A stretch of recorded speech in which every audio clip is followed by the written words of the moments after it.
Hello, my dear friends and fellow developers. Welcome back to my channel. So let's continue our journey in which we are discussing different topics related to our LWC framework. In my previous session, we have discussed about data binding, like how can we perform data binding between HTML and JS template. So today we are going to continue our same journey.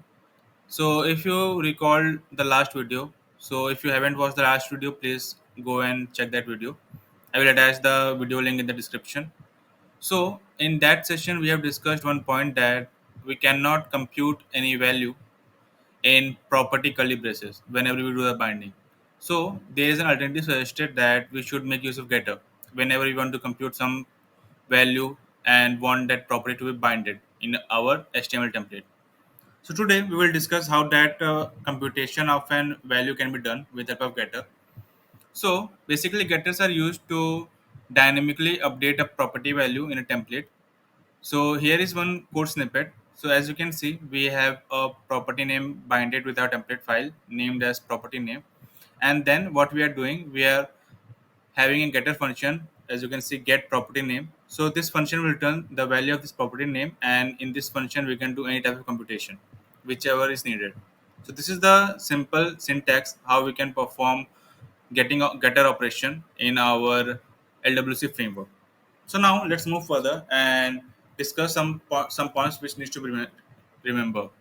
So the first point which we need to make sure is like whenever the component renders, so whatever the expression we have in our template or whatever the property we have binded with the help of getter, they will be auto reevaluated. So whenever the page renders, every value will be reevaluated and the same will be rendered in our template.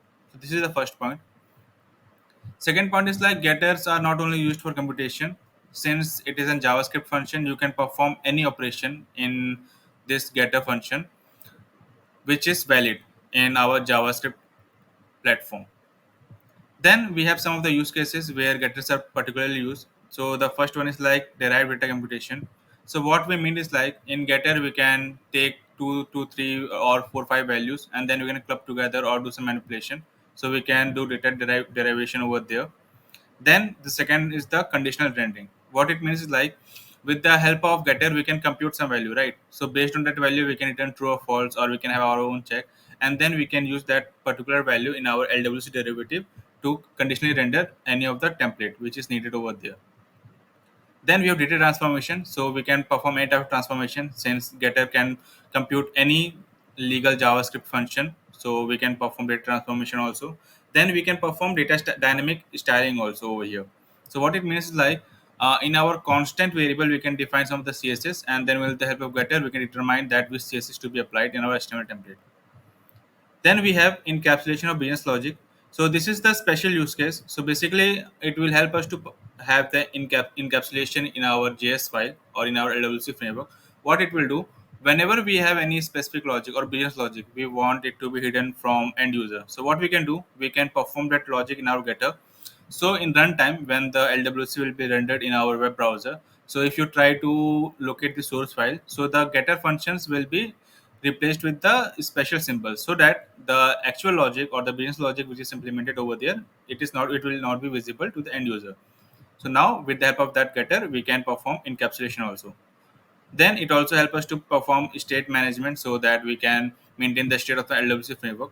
So these are some of the key points which we need to be make sure or which we need to remember whenever we're working with getters. Now let's move further and see one live example how this will work.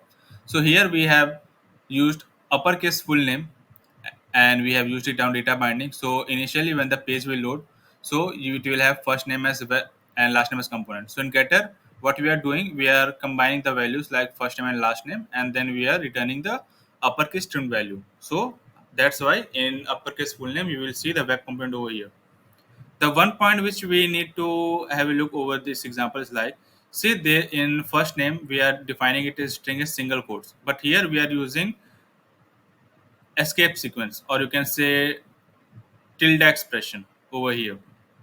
So what it will do, it is a special JavaScript operator which can bind any value in a string and do the evaluation. So what it will do, it will dynamically replace this first name with the web and last name with the component. So with the help of this, you can perform any string manipulation and then you can use the value as per need basis. So this is one of the new operator which was introduced in our JavaScript framework. So yeah, that's pretty much for today. Hopefully you get a grasp of how the getter function can be used in our LWC framework, and we have also discussed some of the use cases, like how we can use getters to do certain operations in our LWC framework. Hopefully this session will be fruitful to you. If you like my content, so please like, share, and subscribe. It will really help me, and it will motivate me to make more videos like this. Thank you very much.